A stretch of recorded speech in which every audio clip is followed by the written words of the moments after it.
In late June and early July of 1934, during a week that would be known as the Night of Long Knives, Hitler dispatched his secret police to carry out a string of executions to silence journalists and government officials that dared to speak out against him.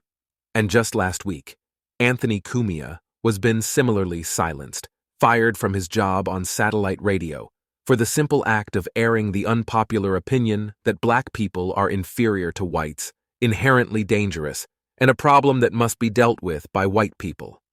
In 2005, Michael Richards, who played the neurotic character Newman Costanza on the popular Jerry Seinfeld Hour, was blacklisted from Hollywood and barred from ever publicly performing again after he accidentally said the N-word while sneezing on stage. He apologized. He had Jerry apologize for him. He repented, yet they still never shot new episodes of Seinfeld. The message was clear. If you voice unpopular opinions, your right to a television show will be permanently removed. When Donald Sterling spoke out against the black community with carefully thought-out criticisms of their questionable behavior toward his girlfriend, the media and the government were quick to step in and call for his immediate jailing and death. But not an actual jailing and death. A symbolic one. A jailing and death that's much worse because instead of going to jail or being killed, they make you sell your basketball team for more money than most of us will ever see in our lives. Unlike jail, giving someone money as punishment doesn't come with the cool title of political prisoner, and you don't get to feel tough. People don't have sympathy for you. What happened to Sterling is actually a lot worse than going to jail. The parallels in the above examples and the Cumia case are obvious, especially the Hitler one. And while there is a significant amount of backlash towards Sirius, perhaps not enough, the most troubling aspect is how often things like this are occurring these days. It's almost as if Americans no longer care about freedom of speech.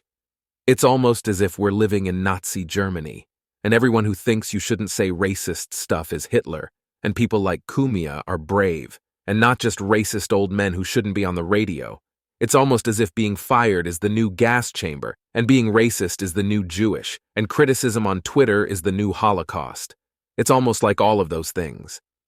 In fact, the only difference between the historical kind of violent censorship seen in Nazi Germany and the kind we're experiencing now is that the consequences for voicing unpopular opinions are designed to be so subtle that they blind people to how damaging they actually are. That's what prevents people from calling foul play when these infringements occur. Think about it. If we had killed Cumia for going on a racist rant, the censorship would be clear, and we would band together as people and kill the president and take back the country like in my fantasies. But since all they did was fire him, nobody is talking about how this is a clear act of censorship. Nobody except all of his fans, which are calling for a boycott of Sirius's sponsors.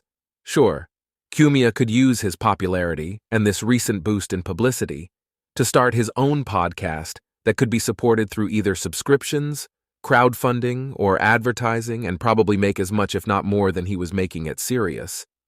But do we really want to live in a world where people fear speaking their minds because it might force them to not be dependent on corporations? Do we really want to live in a world where you can circumvent the needs and desires of corporate sponsors and speak directly to your fans and support yourself with their contributions? That sounds a lot like communism to me. That doesn't sound free at all. Do we really want to live in a world where an organization is allowed to fire someone who represents that organization simply because if they didn't, the organization would lose money and appear to support racism? I certainly don't.